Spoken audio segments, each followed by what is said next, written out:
Hello friends, welcome back to my channel Simnas food world. അപ്പോൾ ഞാൻ ഇന്ന് വന്നിട്ടുള്ളത് നമ്മുടെ എല്ലാവരുടെയും വീട്ടിൽ നോൺ വെജ് കറിയൊക്കെ റെഡിയാക്കുമ്പോൾ നമ്മൾ മെയിനായിട്ട് അതിൽ ഉപയോഗിക്കുന്ന ഒരു സാധനമാണ് നമ്മുടെ ഗരം മസാല. ഗരം മസാല നമ്മുടെ കറിക്ക് രുചിയും അതുപോലെ മണമൊക്കെ കൂട്ടാൻ സഹായിക്കുന്ന ഒരു സാധനമാണ് കേട്ടോ ഇത്. അപ്പോൾ ഗരം മസാല നമ്മൾ റെഡിയായ രീതിയിൽ തയ്യാറാക്കിയില്ലെങ്കിൽ നമ്മുടെ കറിക്ക് രുചിയും മണവും ഒന്നും ഉണ്ടാവില്ല. അപ്പോൾ ഞാനൊരു ഗരം മസാല റെസിപ്പി ആയിട്ടാണ് വന്നിട്ടുള്ളത്. നല്ലൊരു രുചിയും നല്ലൊരു ഫ്ലേവറും ഉള്ള ഒരു ഗരം മസാല ആട്ടോ ഇത്. അപ്പോൾ ഇത് എല്ലാവരും തയ്യാറാക്കി കറിയൊക്കെ റെഡിയാക്കി നോക്കുക. റെഡിയാക്കി നോക്കിയിട്ട് അഭിപ്രായങ്ങളൊക്കെ അറിയിക്കുക.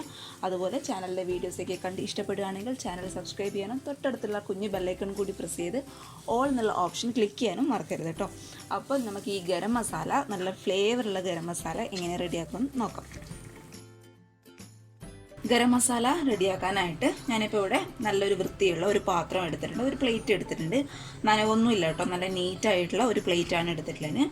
ഇനി അതിലോട്ട് നമുക്ക് ഒരു 3 ടേബിൾ സ്പൂൺ പെരുംജീരകം, അതായത് ഫെനൽ സീഡ്സ് ആണ്, ക്യുമിൻ സീഡ്സ് ഇല്ല, ഫെനൽ സീഡ്സ് ആണ്. 3 ടേബിൾ സ്പൂൺ നിറയെ എടുത്തിട്ടുണ്ട് കേട്ടോ. അപ്പോൾ നമ്മൾ എപ്പോഴും ഗരം മസാല പൊടിക്കുമ്പോൾ എപ്പോഴും നിങ്ങൾ ശ്രദ്ധിക്കേണ്ട കാര്യം, പെരുംജീരകത്തിൻ്റെ ആ ഒരു ഫ്ലേവറാണ് നമുക്ക് മുന്നിട്ട് നിൽക്കേണ്ടത്. അതുകൊണ്ടാണ് ഞാനിപ്പോൾ ഇവിടെ 3 ടേബിൾ സ്പൂൺ പെരുംജീരകം എടുത്തിട്ടുള്ളത്. ഇനി ഇതിലോട്ട് ചേർത്ത് കൊടുക്കേണ്ടത് ഏലക്കായാണ്. ഇപ്പം ഞാനിപ്പോൾ ഇവിടെ ഏലക്കായ എടുത്തിട്ടുള്ളത് ഒരു ഗ്രീൻ കളറുള്ള ഒരു ഏലക്കായ കേട്ടോ. ഈ ഒരു പച്ച ഏലക്കായൻ്റെ ഗുണം എന്താ വെച്ചാൽ നമ്മുടെ ഗരം മസാലയ്ക്ക് നല്ലൊരു ഫ്ലേവർ കൊടുക്കും ഈ ഒരു ഏലക്കായ, പച്ച ഏലക്കായ. അപ്പോൾ പച്ച ഏലക്കായ കയ്യിലുണ്ടെങ്കിൽ, നിങ്ങൾക്ക് കിട്ടുകയാണെങ്കിൽ ഈ പച്ച എണ്ണ ഉപയോഗിക്കുക, അല്ലെങ്കിൽ നമ്മുടെ നോർമലായിട്ടുള്ള ഒരു കറുപ്പ് കളർ വരുന്ന ആ ഒരു ഏലക്കായില്ല, അത് ഉപയോഗിക്കുക കേട്ടോ. അപ്പോൾ ഇതിവിടെ 1.5 ടേബിൾ സ്പൂൺ ഏലക്കായ ഞാൻ ഇതിലോട്ട് ഇട്ട് കൊടുക്കുന്നുണ്ട്. ഇനി ഞാൻ ഇതിലോട്ട് ചേർത്ത് കൊടുക്കാൻ പോകുന്നത് 1 ടേബിൾ സ്പൂൺ നല്ല ഫ്രഷ് കുരുമുളക് മുഴുവനായിട്ടുള്ളതാട്ടോ. അപ്പോൾ ഗരം മസാലയൊക്കെ പൊടിക്കുമ്പോൾ എപ്പോഴും നിങ്ങൾ ശ്രദ്ധിക്കേണ്ട കാര്യം എന്ന് വെച്ചാൽ എല്ലാം നല്ല ഫ്രഷ് ആയിട്ട് തന്നെ ഉപയോഗിക്കാൻ നോക്കുക. അതായിരിക്കും നല്ലൊരു ഫ്ലേവർ നമുക്ക് ഗരം മസാലയ്ക്ക് കൊടുക്കുക കേട്ടോ. അപ്പോൾ 1 ടേബിൾ സ്പൂൺ നിറയെ മുഴുവനായിട്ടുള്ള കുരുമുളക് ഞാൻ ഇതിലോട്ട് ഇട്ട് കൊടുക്കുന്നുണ്ട്. പിന്നെ ഇതിലോട്ട് ചേർത്ത് കൊടുക്കാൻ പോകുന്നത് ഒരു 2 പീസ് നമ്മുടെ ബേ ലീവ്സ് ഇതിലോട്ട് ഇട്ട് കൊടുക്കുന്നുണ്ട്, 2 പീസ് കേട്ടോ. പിന്നെ ഇതിലോട്ട് ചേർത്ത് കൊടുക്കാൻ പോകുന്നത് ഒരു 1/2 ടേബിൾ സ്പൂൺ നമ്മുടെ ഗ്രാമ്പു ആണ്. 1/2 ടേബിൾ സ്പൂൺ മാത്രം കേട്ടോ. ഇത് നല്ല ഫ്രഷ് ആണ് കേട്ടോ, എൻ്റെ ഇന്നലെ വാങ്ങിച്ചതായിരുന്നു. അതുകൊണ്ട് നല്ലൊരു ഫ്ലേവർ ഉണ്ട് ഇതിന്, നല്ലൊരു സ്മെല്ലുണ്ട്. അതുകൊണ്ട് ഇതൊരു 1/2 ടേബിൾ സ്പൂൺ മാത്രമേ ഞാൻ ചേർത്ത് കൊടുക്കുന്നുള്ളൂ. അഥവാ നിങ്ങളുടെ ഗ്രാമ്പൂവിന് സ്മെല്ല് കുറവാണ് എന്ന് തോന്നുന്നുണ്ടെങ്കിൽ ഒരു 3/4 ടേബിൾ സ്പൂൺ വേണ്ട കേട്ടോ. 1/2 ടേബിൾ സ്പൂൺ കുറച്ച് കൂടുതൽ, എന്നാൽ 3/4 ടേബിൾ സ്പൂൺ ആയി പോവുകയും വേണ്ട ഈ ഒരു അളവിൽ പെരുംജീരകമൊക്കെ എടുക്കുകയാണെങ്കിൽ. ആ ഒരു ഫ്ലേവറും ഈ ഒരു ഗ്രാമ്പൂ കൂടിപ്പോയി കഴിഞ്ഞാൽ എന്താ കുഴപ്പമില്ല, വല്ലാത്തൊരു കുത്തലായിരിക്കും നമ്മുടെ പൊടിക്ക്. അതുകൊണ്ട് ഈ ഒരു അളവ് കൂടി പോവാതെ നോക്കുക കേട്ടോ. അതിനി നമുക്ക് ഇതിലോട്ട് ഇട്ട് കൊടുക്കാം. പിന്നെ ഇതിലോട്ട് ഞാൻ ചേർത്ത് കൊടുക്കാൻ പോകുന്നത് കണ്ടോ, ഈ ഒരു അളവിൽ മാത്രം നമ്മുടെ പട്ടയാണ് കേട്ടോ. പട്ടയുടെ ഫ്ലേവറും കൂടിപ്പോവാതെ നോക്കണം കേട്ടോ. എൻ്റെ എല്ലാം ഫ്രഷ് ആയതുകൊണ്ട് ഞാൻ ഈ ഒരു അളവിൽ മാത്രമേ ചേർത്ത് കൊടുക്കുന്നുള്ളൂ. നല്ലൊരു മണമുണ്ടെങ്കിൽ ഈ ഒരു അളവിൽ മാത്രം ചേർത്ത് കൊടുത്താൽ മതി കേട്ടോ. അപ്പോൾ ഈ ഒരു അളവിൽ ഞാൻ പട്ട ഇതിലോട്ട് ഇട്ട് കൊടുക്കുന്നുണ്ട്. പിന്നെ ഞാൻ ചേർത്ത് കൊടുക്കുന്നത് കണ്ടോ, ഒരു തക്കോലമാണ്. ഈ ഒരു അളവിലൊക്കെ നമ്മൾ പെരുംജീരകവും ഗ്രാമ്പൂ ഏലക്കയൊക്കെ എടുക്കുകയാണെങ്കിൽ തക്കോലം ഈ 1 മതിയാവും കേട്ടോ. കാരണം തക്കോലത്തിൻ്റെ ഫ്ലേവർ എന്ന് പറയുന്നത് നമ്മൾ വറുത്ത് പൊടിക്കുകയും കൂടി ചെയ്താൽ വല്ലാത്തൊരു കുത്തലിൻ്റെ സ്മെല്ലാണ് തക്കോലത്തിന്. അതുകൊണ്ട് ഈ ഒരെണ്ണം മാത്രം മതി കേട്ടോ. ഇനി അഥവാ തക്കോലം ചില ആൾക്ക് കിട്ടാനും ബുദ്ധിമുട്ടാണ്, അതില്ലെങ്കിലും കുഴപ്പമൊന്നുമില്ല കേട്ടോ. കയ്യിലുള്ളത് കൊണ്ട് ഞാൻ ചേർത്ത് കൊടുത്തതേ ഉള്ളൂ. അപ്പോൾ ഒരു തക്കോലം ഞാൻ ഇട്ട് കൊടുത്തിട്ടുണ്ട്. പിന്നെ ഞാൻ ചേർത്ത് കൊടുക്കുന്നത് ഒരു വറ്റൽമുളകാണ്. വറ്റൽമുളക് ചേർത്ത് കൊടുക്കുന്നത് നമ്മുടെ ഗരം മസാലയ്ക്ക് ഒരു എരിവും ആ ഒരു ഫ്ലേവറൊക്കെ നന്നായിട്ടൊന്ന് ബാലൻസ് ചെയ്ത് നിൽക്കാൻ വേണ്ടിയിട്ടാണ് നമ്മുടെ ഗരം മസാലയിൽ മുളക് ഇട്ട് കൊടുക്കുന്നത്. ഇതിലോട്ട് ചേർത്ത് കൊടുക്കാൻ പോകുന്നത് മല്ലിയാട്ടോ. മല്ലി മുഴുവനായിട്ട് നല്ല ഫ്രഷ് മല്ലിയാണ്. അതൊരു 1/4 ടേബിൾ സ്പൂൺ നമുക്ക് ചേർത്ത് കൊടുക്കാം. പിന്നെ വേണ്ടത്, ഇതാണ് എൻ്റെ സ്പെഷ്യൽ ഇൻഗ്രീഡിയൻ്റ് കേട്ടോ. നമ്മുടെ ബിരിയാണി മസാലയിലൊക്കെ ചേർക്കുന്നത് നമ്മുടെ സാജീരകം എന്നൊക്കെ പറയും. ഇത് ചേർത്ത് ഗരം മസാലയിൽ ചേർത്ത് പൊടിച്ച നല്ലൊരു ഫ്ലേവറാണ് കേട്ടോ. ഈ ഒരു 1/4 ടേബിൾ സ്പൂൺ വേണ്ട കേട്ടോ, അത്രയും ഞാൻ എടുത്തിട്ടില്ല. ചെറിയൊരു ഫ്ലേവർ മതി, അത് തന്നെ നന്നായിട്ട് അതൊന്ന് ഗരം മസാലയിൽ അങ്ങ് പിടിച്ച് കയറിക്കോളും.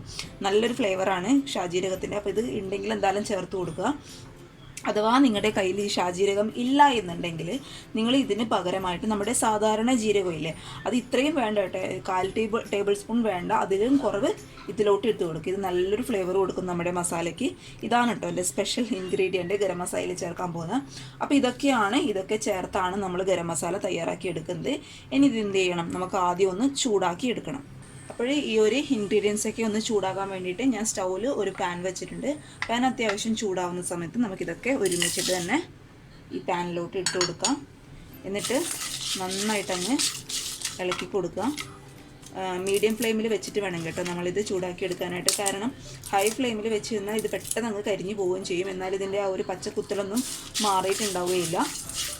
അതുകൊണ്ട് മീഡിയം ഫ്ലെയിമിൽ വെച്ചിട്ട് നന്നായിട്ടങ്ങ് റോസ്റ്റ് ചെയ്ത് എടുക്കുക കേട്ടോ.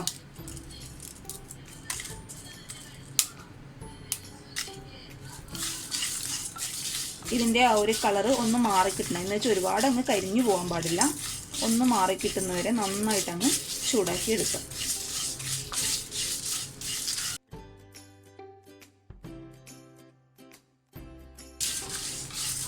ഇങ്ങനെ നമ്മൾ റോസ്റ്റ് ചെയ്യുമ്പോഴേ എന്താ ഗുണം എന്ന് വെച്ചാൽ ഇതിന് എന്തെങ്കിലും ഈ ഒരു സ്പൈസസിനൊക്കെ എന്തെങ്കിലും നനവൊക്കെ ഉണ്ടെങ്കിൽ അതങ്ങ് പോയിക്കോളും. പിന്നെ നമുക്ക് ഇത് ഒരുപാട് കാലം നമുക്ക് സൂക്ഷിച്ച് വെക്കാനാവും. ഇങ്ങനെ റോസ്റ്റ് ചെയ്യാതെ പെട്ടെന്ന് നമ്മൾ പൊടിച്ചെടുക്കുകയാണെങ്കിൽ അങ്ങനെയുള്ള പൊടി പെട്ടെന്ന് നമുക്ക് കേടായി പോകാനുള്ള സാധ്യതയുണ്ട് കേട്ടോ. പ്രത്യേകിച്ച് ആ ഈർപ്പമൊന്നും പോവാത്തതുകൊണ്ട് നമ്മൾ പെട്ടെന്ന് കേടായി പോകാനുള്ള സാധ്യത കൂടുതലാണ്. അതുകൊണ്ട് നമ്മൾ റോസ്റ്റ് ചെയ്തിട്ട് നമ്മളിത് പൊടിച്ചെടുക്കുന്നത്. അപ്പോൾ റോസ്റ്റ് ചെയ്യുമ്പോൾ ഒരു ഗുണം കൂടിയുണ്ട്, നന്നായിട്ട് അതിൻ്റെ സ്മെല്ല് പുറത്തോട്ട് വരികയും ചെയ്യും. പിന്നെ നല്ലൊരു ടേസ്റ്റും വരും നമ്മുടെ പൊടിക്ക് കേട്ടോ. അപ്പോൾ ഏകദേശം ഇത് ആയി കിട്ടിയിട്ടുണ്ട്. കണ്ട ഈ ഒരു പരുവം ആവണം നമ്മുടെ മസാല. നമുക്കിത് ഓഫ് ചെയ്യാം. അതെങ്ങനെയാണ് മനസ്സിലാച്ചാൽ നല്ലൊരു സ്മെല്ലും കൂടി വരും കേട്ടോ. നമ്മൾ ഏകദേശം മസാല നമ്മുടെ സ്പൈസസൊക്കെ ഏകദേശം ഡ്രൈ ആയി എന്ന് തോന്നുമ്പോൾ നല്ലൊരു സ്മെല്ല് വരും നമ്മുടെ പൊടി ഈ ഒരു സ്പൈസസിനൊക്കെ.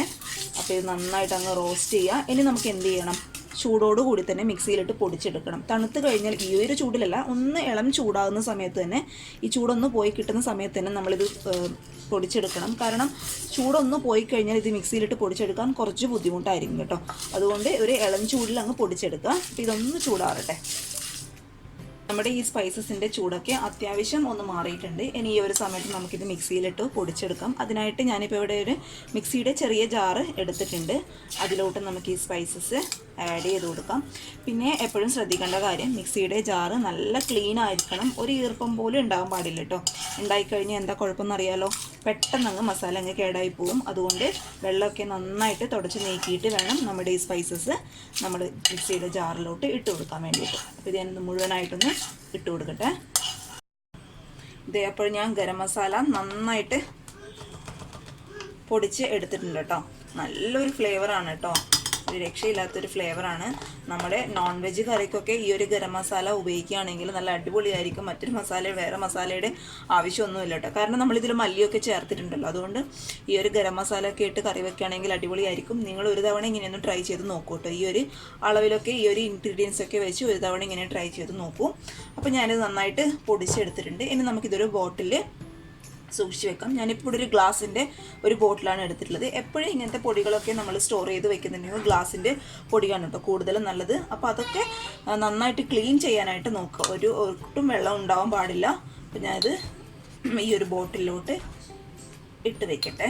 മുഴുവനായിട്ട് ഞാൻ ഈ ഒരു ഗ്ലാസിൻ്റെ ബോട്ടിലിൽ ഇട്ട് വെച്ചിട്ടുണ്ട്. നന്നായിട്ട് ടൈറ്റായിട്ട് മൂടാനായിട്ട് നോക്കുക കേട്ടോ. നന്നായിട്ട് ടൈറ്റായിട്ട് മൂടിയില്ലെങ്കിൽ എന്താ കുഴപ്പമെന്ന് വെച്ചാൽ ആ ഒരു ഫ്ലേവറൊക്കെ നമുക്ക് നഷ്ടപ്പെട്ടു പോകും. പിന്നെ ഈ ഒരു പൊടി മാത്രമേ ഉണ്ടാവും, ഫ്ലേവർ ഉണ്ടാവില്ല ഒട്ടും. ഫ്ലേവർ ആണല്ലോ നമുക്ക് കറിക്ക് വേണ്ടത്. അതുകൊണ്ട് ഉപയോഗിച്ച ഉടനെ തന്നെ നന്നായിട്ട് ടൈറ്റായിട്ട് അങ്ങ് മൂടിയിട്ട് മാറ്റി വെക്കുക കേട്ടോ. അപ്പോൾ ഏകദേശം ഈ ഒരു അളവിലൊക്കെ എനിക്ക് തോന്നുന്നു എനിക്കൊക്കെ ഒരു മാസമായിട്ട് എത്തും കേട്ടോ. കാരണം കുറച്ച് മതി, ഒരുപാട് ഫ്ലേവർ അങ്ങ് തോന്നും നമുക്ക്, കുറച്ച് ഉപയോഗിച്ചാൽ മതി. അപ്പോൾ ഇഷ്ടപ്പെട്ടാൽ എല്ലാവരും ട്രൈ ചെയ്ത് നോക്കുക. ട്രൈ ചെയ്ത് നോക്കിയിട്ട് ഈ ഗരം മസാലയൊക്കെ ഒന്ന് പൊടിച്ച് നോക്കി കറിയൊക്കെ വെച്ച് നോക്കുക കേട്ടോ. എന്നിട്ട് അഭിപ്രായങ്ങളൊക്കെ അറിയിക്കൂ. അപ്പോൾ അടുത്ത ഒരു നല്ല വീഡിയോ ആയിട്ട് കാണും വരെ താങ്ക് യു.